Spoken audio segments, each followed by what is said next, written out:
Hi, my name is Ron, and who would have ever thought that a little device like this, a computer mouse, could take down a 200-pound ex-construction worker? Well, it did just that to me.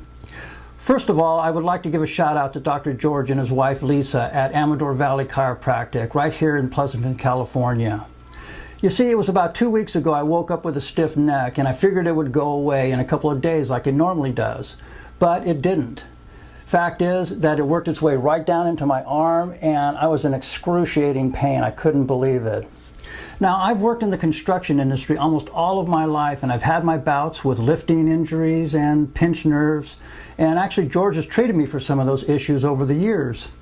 But about 5 years ago, I changed my profession, and I do internet marketing now for local businesses in the Bay Area. And most of my work is done right here in front of a computer. And fact is, the heaviest thing that I ever lift anymore is my laptop when I go to Starbucks to enjoy a cup of coffee and do a little bit of work down there. So I couldn't figure out how this happened, so I knew I had to go see Dr. George. Well, the first thing that he asked me was, he said, now that you're not doing construction work anymore, Ron, he says, what are your work habits like? So I mentioned to him that most of it was done in front of the computer. So he asked me, he says, well, which arm do you use the mouse with? And do you hold the mouse way out in front of you, or do you hold it tied to your body? Well, I'd mentioned to him that it's my right arm and that I hold it out in front of me like this. He looked at me and he says, well, guess what? He says, you have an acute case of mouseitis. And I had to laugh because I knew that was just a nickname for the problem that I had.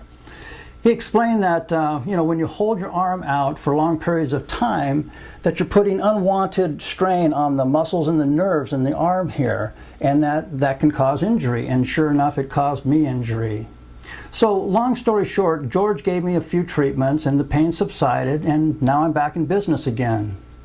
So again, I wanted to thank Dr. George and Lisa at Amador Valley Chiropractic for taking care of me and my family over the years. I really appreciate you guys. And I highly recommend that anyone who has neck, back, or leg issues to go and see Dr. George and Lisa for excellent chiropractic care. And remember, no matter how big you are, a little bitty mouse can get you down.